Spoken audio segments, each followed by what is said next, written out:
Welcome to Bellator 64. I'm Michelle Littler with MMAxposed, bringing you an inside look at the fighting championships here at the Coliseum Caesars Windsor, featuring the World Welterweight Championship with Douglas Lima taking on the current welterweight champion, Ben Funky Askren. Let's head inside.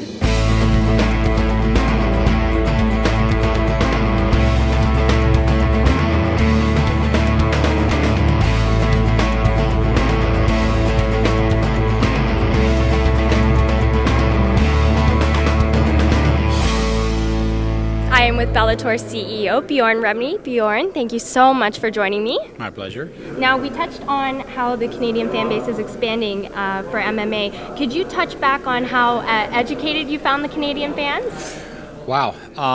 Probably the most educated fan base that we put on events in front of. I mean, they just, when fights, they boo at the right time, they applaud at the right time. When fights go to the ground, they understand when guys are moving for submission, and their understanding of what's happening inside the cage is really acute. It's great, and it's fun because as an MMA fan, when you're sitting and you're hearing them applaud at the right time, get upset at the right time, get energized at the right time, I just think it makes for a great MMA experience. I mean, it's just this kind of great endemic market fan base, but it's packed. It's 5,000 people here at Caesars Windsor. When we go to RAM, it'll be the same kind of thing, and they really understand the game. I don't know where that connectivity to this sport comes from up here, but it's here, and it's just great to see because it makes watching an event fun because they know what the fans that you're listening to know what they're seeing. So.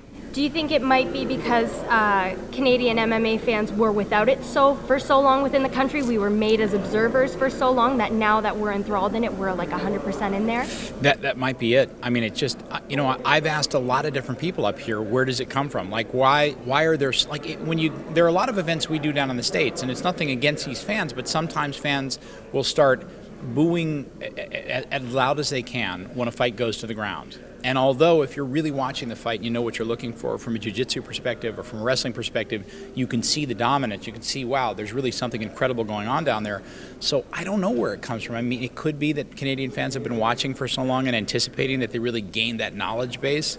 I don't know what it is, but it's great doing events up here. And for you, any personal highlights of tonight's? Wow, I mean, I think Travis's win was gratifying. Kind of speaks to who we are. You give a guy a chance who's not ranked in the top 30 in the world, and you put him in against the number 6 ranked guy in the world who's just got all these accolades behind him and all of Japan following his big step into the United States to a big promotion.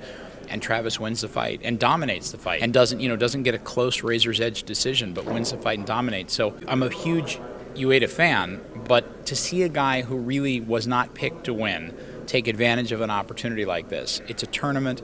All that matters is winning, and you give a guy a shot, and he steps up and he takes advantage of it. He just grabs it by the throat.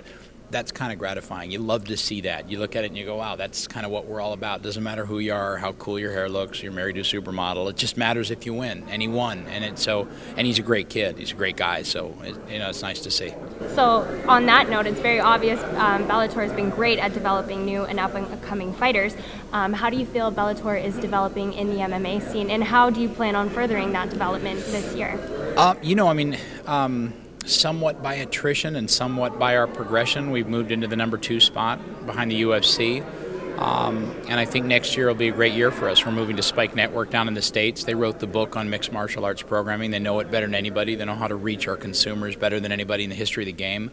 They've done more MMA, more highly rated MMA than anyone in televised mixed martial arts in the States. So that'll be big. There'll be a lot of kind of cross-pollinization under the MTV Network's banner. So you'll see a lot of Bellator stuff on Spike, but you'll see a lot of promotion across the MTVs, the MTV2s, the VH1s, the Comedy Centrals, and it's just an amazing company. Viacom is now a partner of ours, so it's an amazing company to be partnered with because they just, they rule the entertainment space. So, a lot of growth in the next year, and we'll just, we'll keep trying to make it better and more entertaining and more exciting to see. Absolutely. Thank you so much for that, sir, and for Bellator 64 tonight.